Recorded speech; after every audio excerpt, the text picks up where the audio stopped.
사막을 건너는 법이라는 책이 있습니다. 그게 여러 가지 항목들이 있습니다. 어떻게 하면 이 사막을 건널 때 무사히 건널 수 있을까? 사실 사막이라도 엄청나게 큰 사막에서는 자칫 잘못하면 죽을 수도 있습니다. 그렇기 때문에 특별히 사막을 지나갈 때 그냥 보통 걸어서 가지는 않죠. 요즘은 이 차를 타고 가죠. 그런데 이 사막이라도 차가 갈 수 있는 사막이 있고 없는 사막이 있습니다. 근데 그 책에 보면 이제 차를 타고 가는 경우를 두고 이야기를 했겠죠. 거기에는 타이어에 바람을 빼라, 그런 내용이 나와요. 왜냐하면 차가 사막을 모래 위를 지나갈 때 이 타이어에 바람이 꽉 차 있으면요, 무게 때문에 가라앉아요. 그리고 그 모래와 부딪히는 면적이 좁아져요. 그런데 바람을 빼면은 푹신푹신한 것이 모래하고 좀 비슷해지죠. 그래서 무사히 건너갈 수 있답니다. 그러면서 그 책에서는 이렇게 이야기해 놓았어요. 우리가 사막을 지날 때, 이 사막이라는 것은 광야인데요, 인생의 광야는 힘든 시기 아닙니까? 어려운 시기인데 누구나 다 어려운 시기가 있잖아요. 근데 이 어려운 시기를 지날 때는 바람을 빼라는 거예요. 이게 무슨 말일까요? 이 바람이란 게 여러 가지 의미로 해석이 되는데, 허영심도 빼야 되고 교만도 빼야 되고, 그 다음에 삶을 좀 더 단순화시켜라 하는 그런 의미도 돼요. 그러니까 우리가 힘든 시기에는 그렇게 해야지 살아남을 수 있다, 그 말이에요. 여러분, 겨울에 화렵수들 한번 보시죠. 나무들을 보시면 잎이 다 떨어집니다. 그리고 그야말로 최소한의 것만 가지고 살아갑니다. 땅에서 양분을 받아 올릴 수가 없잖아요.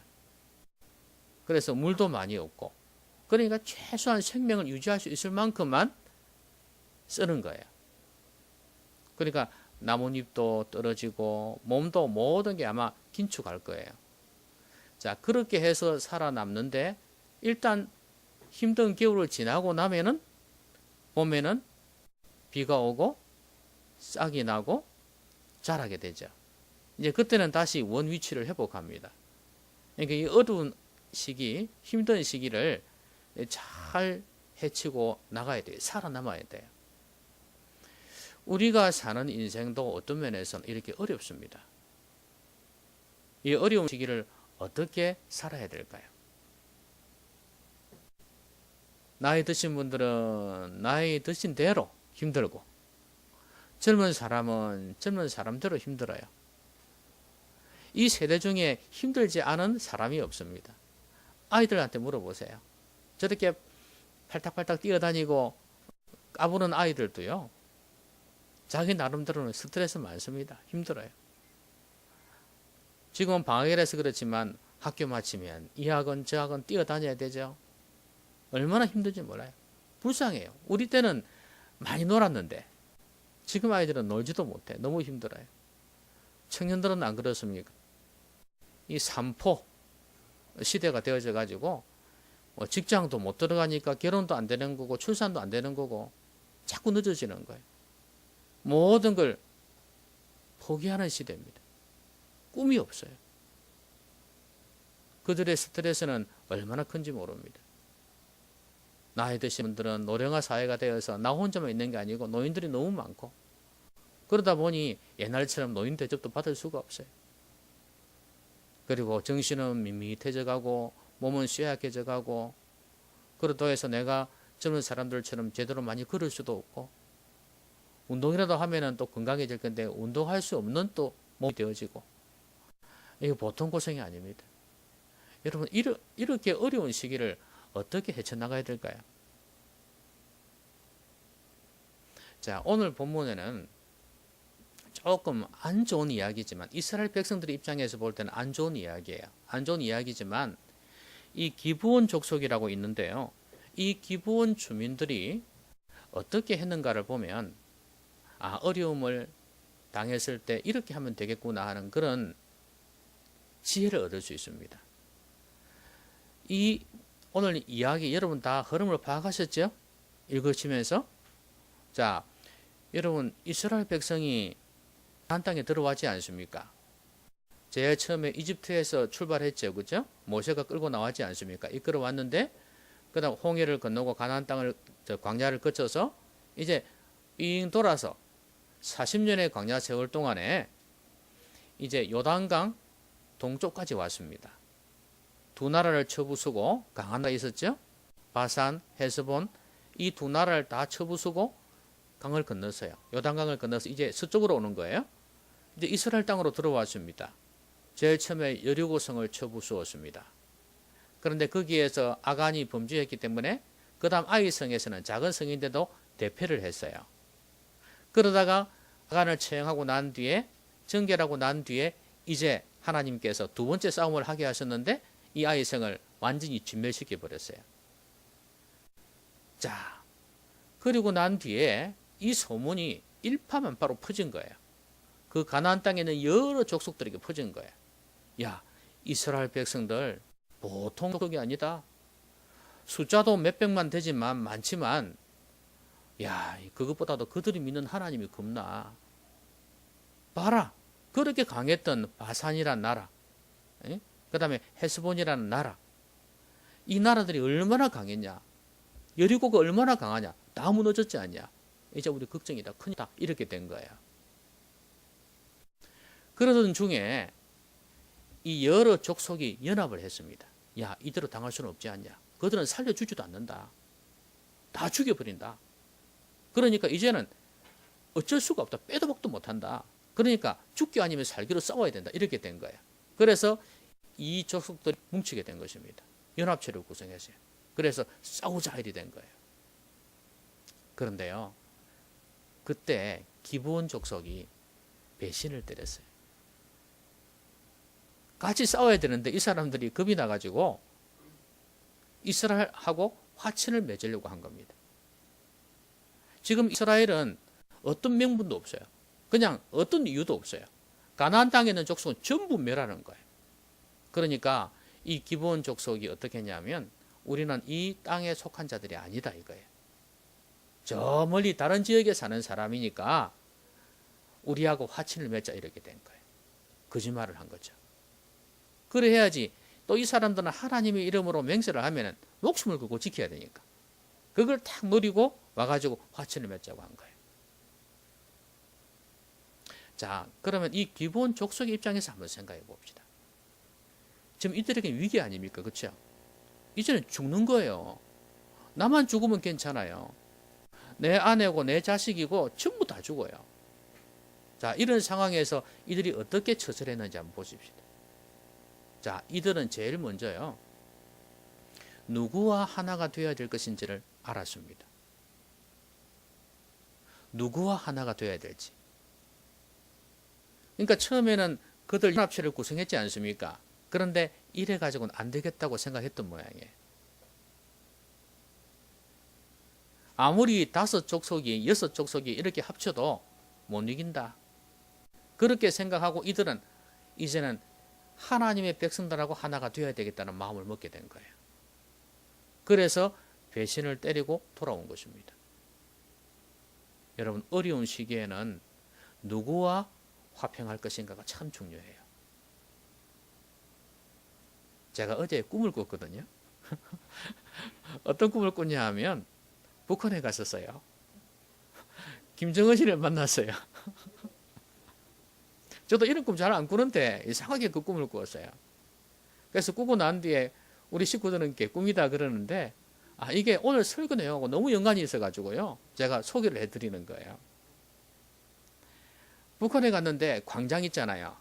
무슨 광장인지 모르겠지만 그 순환공항인가 뭔가 어쨌든 간에 큰 광장에 갔거든요. 김정은이가 나와서요, 반갑다고 악수를 했어요.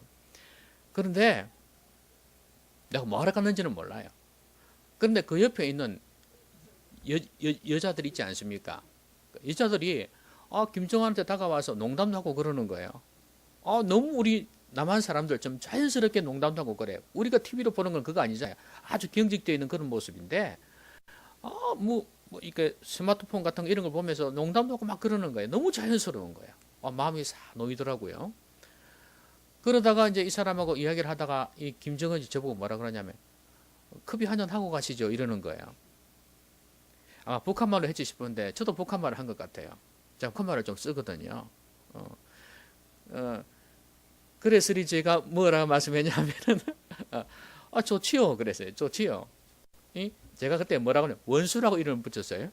원수님하고 커피 한 잔 하면은 좋지요. 그게 영광이지요. 이래놓고 따라갔습니다. 그런데 이제 따라갔는데, 왜냐하면 안 죽으려고. 이제 그 사람을 조금 높여야 되니까. 그래가지고 따라갔습니다. 따라가는데, 자기 집으로 가는데 어디로 가냐 하면, 이게요, 그 설악산에 울산바위 있지 않습니까? 거기 올라가는 것보다 더 심한 정도. 계단으로 쫙 올라가는 거, 쫙 높은 곳에 집이 있는 거예요. 그 왜 그러냐 하면은 자기를 죽이지 못하게끔 하려고. 아무도 함부로 못 들어오게 하려고. 그렇게 해서 계단으로 올라가가지고 집으로 가는 거예요. 근데 제가 올라가다가 이제 이 사람이 김정은은 앞서가고 저는 뒤따라가는 거죠. 올라가다가 어떤 여자가 딱 나타나더니 총을 쏘는 거예요. 김정은이가 쓰러집니다. 그런데 김정은이가 쓰러졌는데 쓰러진 듯 하더니 일어나서 저쪽으로 자기 집으로 도망을 가버려요. 그 다음 이제 누구를 쏘겠습니까? 저한테 달려오더니 저한테 쏘는 겁니다. 와, 총을 엄청나게 맞았습니다. 그래서 속으로 이제 죽었구나 생각했거든요. 그런데 그 뒤에 보니까 제가 북한 갔다 온 이야기를 사람들에게 하고 다니더라고요. 그러면 죽지는 않았던 것 같아요. 그래, 어쨌거나 그러면서 꿈에서 탁 깨고 난 뒤에 느낀 게 뭔지 압니까? 이게 작전이었구나. 나를 거기에 끌고 가서 쇼를 하면서 자기가 죽이지 않은 것처럼 하면서 나를 죽이려고 한 거구나. 그걸 깨달았습니다. 그래서 뭘 느꼈는지 아십니까? 저놈하고는 절대로 하나가 될 수 없구나. 저놈하고는 절대 평화해서는 안 되겠구나. 이 생각을 가졌습니다. 속이는 데는 역시 천재구나. 여러분, 누구와 하나 되느냐, 이거 참 중요합니다. 원래부터 속이기 잘하고 그렇게 나쁜 일 많이 하는, 뒤에서 호박씨 간다고 그러죠. 그렇게 잘하는 북한 정권과 하나가 될 수 없는 것은 너무 뻔한 거 아닙니까? 정권이 바뀌면 몰라도. 그런 것처럼 우리가 누구와 함께 하느냐 참 중요해요. 여러분, 나를 진정으로 하나님 앞으로 이끌 수 없고 도와줄 수 없고 오히려 하나님과 거리가 더 멀어지게 만드는 그런 존재들에 대해서는 우리가 단호하게 선을 끌 필요가 있습니다. 왜냐하면 내 영혼을 더 죽입니다. 내 영혼을 더 힘들게 하니까. 그게 사람일 수도 있지만 문화일 수도 있고 어떤 존재일 수도 있어요. 아니면 어떤 이론이나 학문일 수도 있어요. 그것에 대해서 단호하게 선을 그을 수 있어야 된다는 거예요. 그렇지 아니하면 내 영혼이 엉망이 되어버립니다.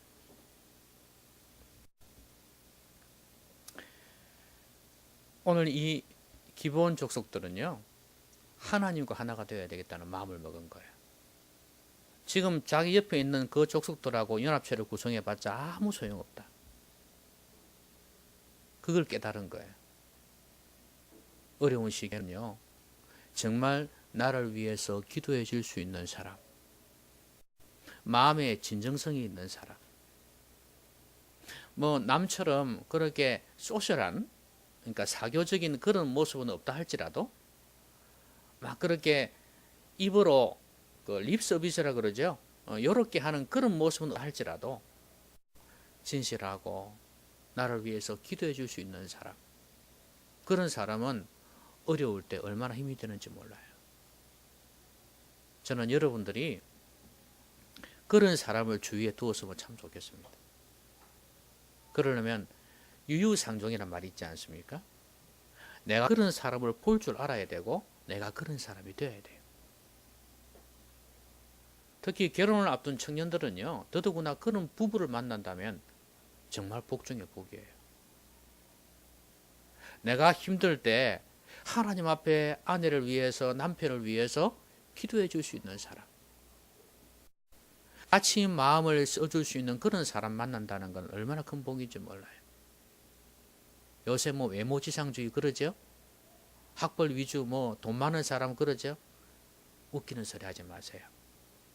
그런 사람 만난다고 행복하다고요? 아니에요. 하나님 앞에서 진실하면서 믿고 사는 깨끗한 마음의 소유자를 만나셔야 됩니다. 그게 행복이에요. 자, 그런데 우리에게 있어서 사람도 중요하지만 진짜 어려운 형편에 우리를 도와줄 수 있는 분은 하나님밖에 없어요. 사실 이스라엘 백성하고 화친을 하지만 결국 누구하고 화친한 거예요? 하나님하고 화친한 거예요. 나중에 여러분 아시겠지만 이스라엘 백성 중에 속했던 사람 중에요, 이 사람들도 하나님을 믿게 되어집니다. 많은 사람이 이스라엘 백성이 되어져요. 그리고 구약 말에 신약으로 오게 되면요, 유대인이라는 조건이요, 단지 이방 사람이라고 해서 유대인 안 되는 거 아니에요. 될 수 있어요. 특히 외국인인데 유대인이 된 사람들이 많이 있어요. 근데 하나님을 믿고 경외하고 그렇게 따른 사람들이 많이 있었습니다. 그런데 유대인 중에서도 이제 결혼한 사람이 있겠죠, 이방 사람하고. 그러면 엄마가 여자면은요, 그 자녀들은 다 유대인이 될 수 있어요. 그러니까 이렇게 지금은 종로로 타지만 나중에 이렇게 하나님을 믿는 백성들이 되는 사람들이 많았다. 또 실제로는 그렇게 인정을 해줍니다. 비록 종로로 타지만. 그러니까 하나님을 선택했기 때문에 이런 일단 목숨을 건졌지 않습니까? 그죠? 그리고 나중에 하나님을 믿는 백성이 되어지게 된 거예요. 얼마나 큰 은혜예요.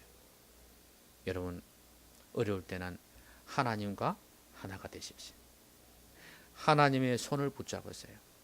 여러분 어려울 때 여러분을 도와줄 수 있는 존재, 물론 사람도 있습니다. 그러나 궁극적으로는 하나님밖에는 없어요. 내 마음을 알아줄 자, 내 고민을 해결해 줄 자, 하나님밖에 없습니다. 하나님의 손을 꼭 붙잡으시기 바랍니다. 하나님의 손을 꼭 붙잡으시기 바랍니다. 어려울 때 여러분 혼자 사실래요? 여러분 돈을 믿고 산다고요? 내 남편만 있으면 된다고요? 내 직장만 있으면 된다고요? 하나님의 손을 붙잡으세요. 나중에 후회하지 말고. 그런데 이제 이들이 화친하려고 왔는데 어떤 모습으로 왔냐 하면, 원래는 옆에 있었죠, 그죠? 가나안 족속이거든요. 가나안 안에 땅이 있었는데 이들이 멀리서 온 것처럼 꾸몄어요. 그래서 여기에 신발이라든지 옷이라든지 그 다음에 양식도 그렇고 포도주도 그렇고 전부 다 멀리서 온 것처럼 낡은 것으로 다 꾸몄어요. 위장을 했다 그 말이에요. 그리고 놓고 와가지고 보세요, 우리가 이렇게 멀리 왔기 때문에 이렇게 되었습니다, 이렇게 거짓말을 했어요. 참 위장을 잘했죠. 그래서 결국에는 여호수아가 하나님께 묻지 아니하고 속아 넘어갔어요. 근데 우리가 여기에서 꼭 알아야 될 게 뭐냐면, 어려울 때 이 기본 족속 입장에서도 한번 생각해 봐야 되고 이스라엘 족속의 입장에서도 한번 생각해 봐야 돼요. 자, 이스라엘 족속의 입장에서는 어떻게 해야 되나요? 잘 분별했어야 되죠, 그렇죠? 왜냐하면 이들이 들어와서 나중에는 여러 가지로 힘들게 할 수도 있기 때문에 그렇습니다. 하나님의 백성이 된 사람도 있지만 또 반대로 세상의 문화를 가지고 와가지고 계속해서 고집했던 사람도 있지 않았겠습니까? 이스라엘이 강할 때는 거기에 짓눌려 사는데 이스라엘이 약해지면 이 세력들이 커져가지고 불평, 불만, 거역, 반역을 막 일으켰단 말이죠. 그러니까 이들을 좀 사실은 진멸했어야 했는데 진멸하지 않은 겁니다. 너무 경솔했어요. 하나님께 묻지 아니하고. 그리고 그들의 말이나 행동을 보면서 분별했어야 했는데 분별하지를 못했어요. 여러분, 우리에게 필요한 것이 뭐냐 하면, 어려운 시기를 지날 때 우리를 힘들게 할 수 있는 존재들이 많이 있습니다. 사람일 수도 있고 어려울 때 도움을 받아야 되는데 오히려 당할 수가 있어요. 그래서 분별력이 있어야 된다. 여러분, 어려운 시기를 헤치고 나갈 때 속지 않도록 하십시오. 경솔하게 판단하지 않도록 해야 됩니다. 근데 솔직히 말해서 이렇게 속이고 들어오면 어떻게 우리가 당하겠습니까? 그죠? 여러분, 그런 이야기 들으셨어요? 교회도 마찬가지지만 세상에서도 그래요. 옆집에 이사를 왔습니다. 너무 잘해주는 거예요. 너무 친절하고. 그래서 돈을 좀 빌려달라는 거야. 그래, 처음에 조그만 돈을 빌려줬죠. 10만 원을 빌려줬습니다. 그랬더니 10만 원 금방 갚아요. 그래서 신뢰를 얻죠. 이 사람은 돈 떼먹을 사람이 아니구나. 그 다음에 100만 원이에요. 빌려줬습니다. 또 갚아요. 그래가지고 나중에는 1000만 원으로 가고, 나중에 이 사람이 돈이 많은 줄 알고 내가 진짜 금방 땅 사가지고 팔아가 줄게. 그러면서 이거 빌려달라네. 그 1억을 빌려주었습니다. 그 다음에 소식 두절. 어디 가고 없습니다. 여러분, 이렇게요. 교회도 심지어 그런 사람들이 있었습니다. 실제로요. 제 주위에 아는 사람이 실제로 그런 사람이 있어요. 교회에서. 그러니까 속이고 작정하려고 하면 이게 속이를 들면은 당할 수밖에 없어요. 그러니까 여기에 분별력이 있어야 되는데 이게 우리 인간의 지혜로는 안 되는 경우가 많아요. 여러분들은 혹시 그 보이스 피싱 있지 않습니까? 거기에 혹시 말려든 적이 없습니까? 얼마나 지능적인지. 그러니까 그렇게 속이려 한다면은 당할 수밖에 없어요. 그런데 그때 우리는 하나님께 지혜를 구해야 돼요. 하나님께 물어봐야 돼요. 여호수아는 하나님께 묻지 아니했다 그랬잖아요. 그때 당한 거예요. 하나님의 지혜가 있으면, 하나님의 말씀이 있으면 분별력이 생깁니다. 왜냐하면 내 안에 기준이 딱 있거든요. 기준이 있으면 이게 잘못된 거구나, 이게 옳은 거구나, 이걸 분별할 수 있단 말이에요. 근데 그게 없으니까 분별을 못해요. 여러분, 지금 내가 저 남자하고 밤 11시 돼서 술을 같이 마셔야 될지 마시지 말아야 될지 그 분별이 안 생깁니까? 그런데 많은 여자들이 같이 술을 마셔요. 그래서 술이 취해가지고 그 다음 이야기는 안 하겠습니다. 이런 이야기가 한두 번이 아니에요. 한두 개가 아니에요. 그런 분별력 자체가 사라져버리는 기준이 없으니까. 그런데 우리의 삶 속에서 어떤 기준을 딱 정하고 있으면은 그 기준에 따라서 평가하고 판단하고 행동합니다. 흔들림이 없어요. 잘 속지를 않습니다. 그런데 교회를 다니는 성도들조차도요, 그 안에 말씀이 없어요. 말씀이 없으니까 기준이 없어요. 그러니까 상황에 따라서, 경우에 따라서 그렇게 행동한단 말이에요. 결국에는 당할 수밖에 없습니다. 여러분, 기준을 분명히 하는 게 얼마나 중요한지 몰라요.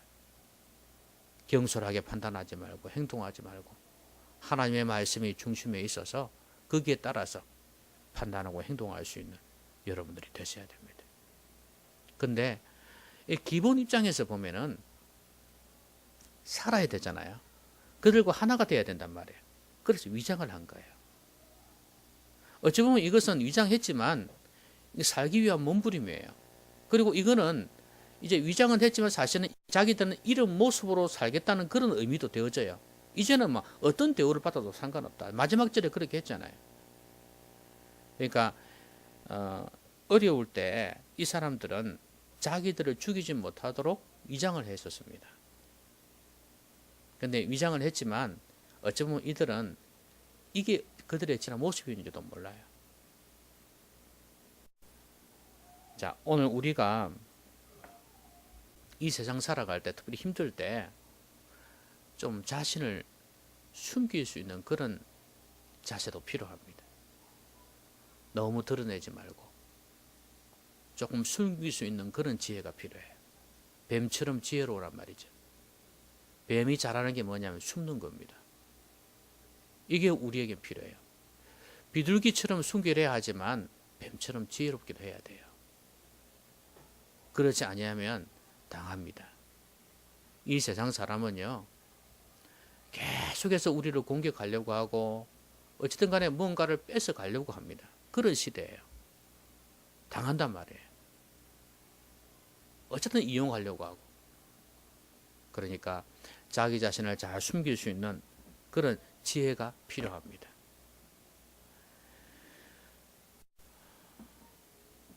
자, 그런데 이제 마지막으로요. 이들이 여호수아가 이들을 받아들이고 난 뒤에 이제 사람들이 원망을 많이 했죠.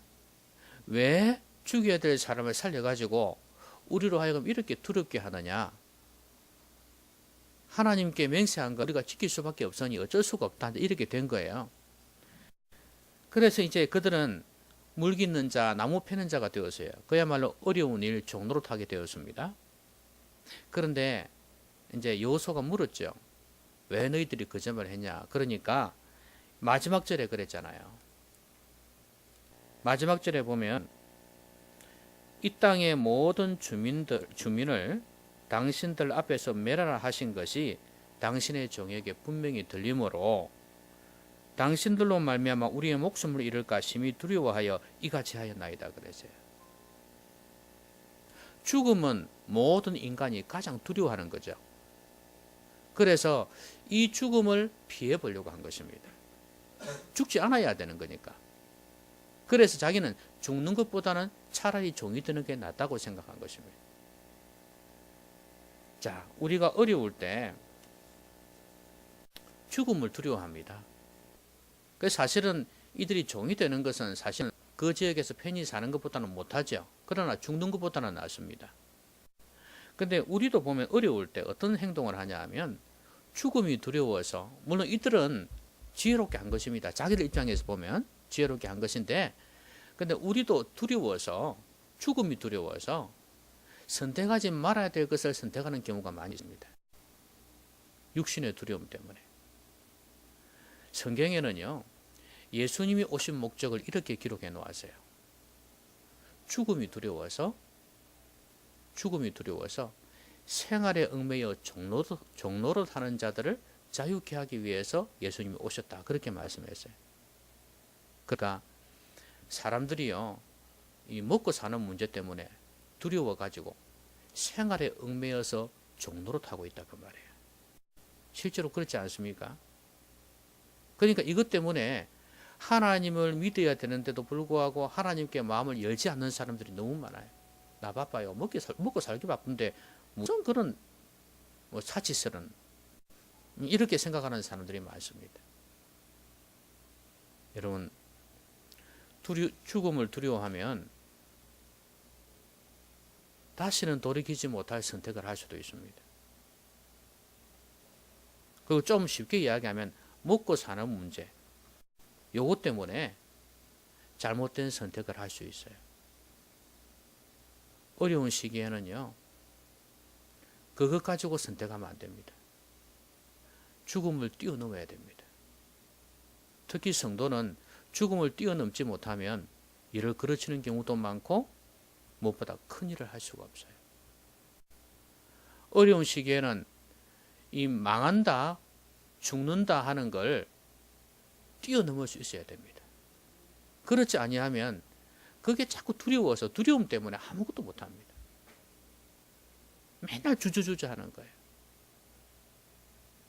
젊은이들이 결혼 안 하려고 하는 이유가 뭔지 알아? 가장 큰 거는 두려움 때문이에요. 내가 직장도 변변찮은데 뭐 이런 거 있잖아요. 또 혹시 내가 결혼을 해서 저 사람이 나하고 안 맞으면 어떡해? 이런 것도 있고요. 그러니까 서로에 대한 확신이 없어요. 자기에 대한 확신도 없고 상대방에 대한 확신도 없어요. 그러다 보니까 결혼을 안 하는 경우도 많습니다. 여러분, 두려움을 뛰어넘지 못하면 아무것도 못합니다. 이 사람들은 그 죽음에 대한 두려움 때문에 종의 길을 선택했습니다. 근데 우리가 여기에서 도전받아야 될 건 뭐냐면 진짜 죽음이 뭐냐 이거예요. 이게 진멸이라 그랬는데 우리가 뭘 두려워해야 되냐면 진짜 죽음을 두려워해야 돼요. 성경에서 말하는 진짜 죽음은 지옥 가는 겁니다. 영적으로 죽는 거예요. 하나님에게서 멀어지는 거예요. 이거를 두려워해야 되는데 이거 하나님을 두려워한다는 의미도 되어져요. 근데 이걸 두려워하지 않는 사람들이 많아요. 여러분, 진짜 죽음을 두려워하게 될 때 우리가 뭘 하겠습니까? 여러분, 어려운 시기에는 이 선택을 해야 됩니다. 내가 진짜로 하나님의 마음에 드는 사람인가? 하나님을 기쁘시게 하는가? 이걸 생각해 봐야 돼요. 하나님이 함께 하지 아니하면 어려운 시기 이겨나갈 수가 없습니다. 제일 중요한 건 하나님이 나를 어떻게 생각할까? 이걸 생각해야 돼요. 그런데 이걸 생각하지 아니하고 그 세상에 먹고 사는 문제로 걱정하고 이러다간 인생을 그르치게 되어집니다. 힘들 때 한번 돌아봐야 돼요. 힘들 때 내가 지금 걸어온 길이 바른 길이었나? 내가 지금 하나님을 정말 기쁘시게 했을까? 내 욕심으로 내 인생을 살아오진 않았는가? 한번 생각해 봐야 합니다.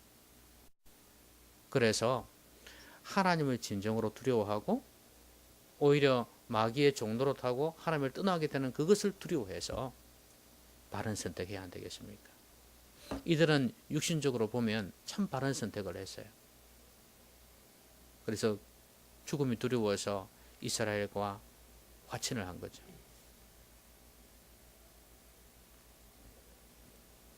말씀을 맺겠습니다.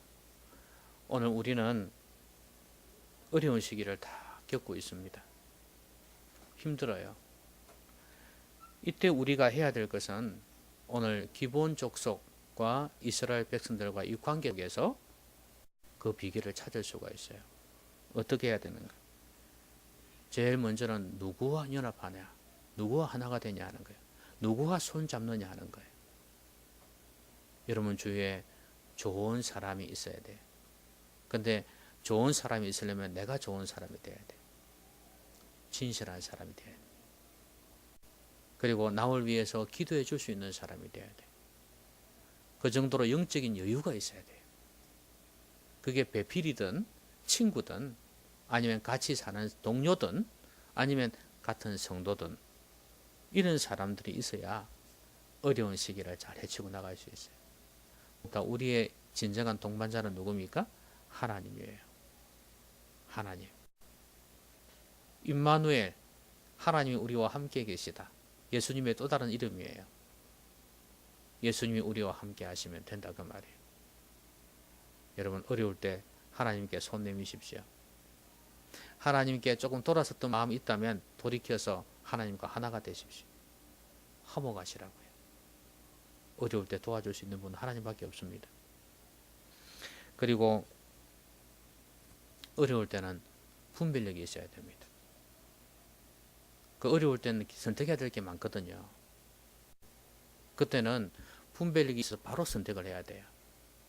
속아 넘어가면 안 돼요. 우리를 속이는 게 많습니다. 이 길로 가면 참 아름다워 보이기도 하고 저쪽으로 가면 더 좋아 보이기도 하고 그럴 수 있어요. 그때 분별력이 있어야 돼요. 그때 우리 안에 기준이 있어야 된다고요. 하나님의 말씀. 그래서 어려울 때일수록 어떻게 해야 돼요? 하나님의 말씀을 묵상하고 말씀을 들어야 돼요. 왜냐하면 조금 어렵다고 잘못된 선택을 하다가는 더 큰 어려움이 옵니다. 어젠가 그젠가 펜싱 경기를 한번 봤거든요. 펜싱 있지 않습니까? 칼 하는 거 있지 않습니까? 그런데 웃기는 게요. 상대방이 막 공격이 들어오지 않습니까? 근데 그걸 피하려고 도망을 가는 거예요. 두려워서 내 점수 줄까 싶어가지고, 다 할까 싶어가지고, 막 피하다 도망가다가 이 끝을 나가버린 거예요. 그래가지고 점수를 빼앗기네?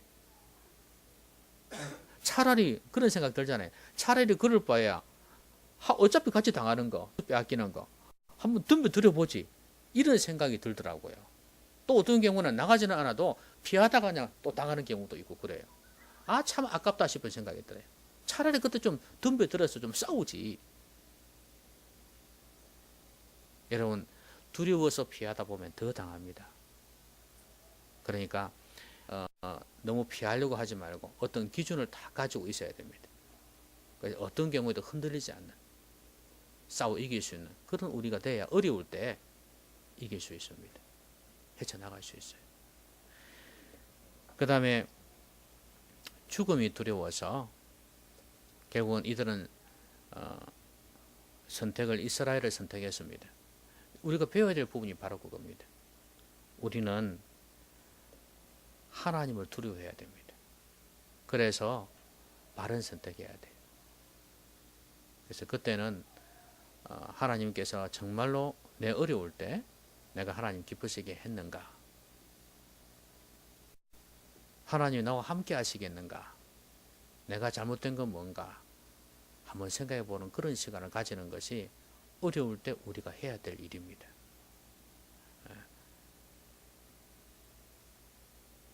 그리고 또 하나는 이 세상의 어떤 것들로 인해서 두려워하지는 말아야 된다. 사람이 우리를 힘들게 할 수도 있죠. 그때 사람을 두려워해서도 안 되고 먹고 사는 문제가 걸림돌이 될 수 있어요. 그리고 그것도 두려워해서는 안 됩니다. 우리가 두려워해야 될 것은 하나님 그분이에요. 그럴 때 우리는 바른 선택을 할 수 있고 또 이 어려운 시기를 넉넉히 헤치고 나갈 수 있습니다. 아무쪼록 여러분 힘들고 어려운 시기입니다.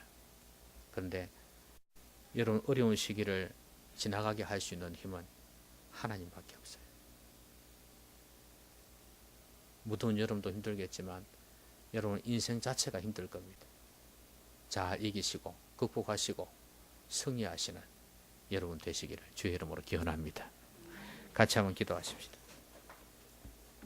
오늘 말씀 생각하면서 한번 소리 내어서 내 목소리로 내게 주신 말씀을 가지고 분명히 여러분에게 어려움이 있을 겁니다. 그 어려움에 대한 문제에 대한 해답을 주셨을 수도 있어요. 이 말씀 붙들고 같이 한번 기도하겠습니다.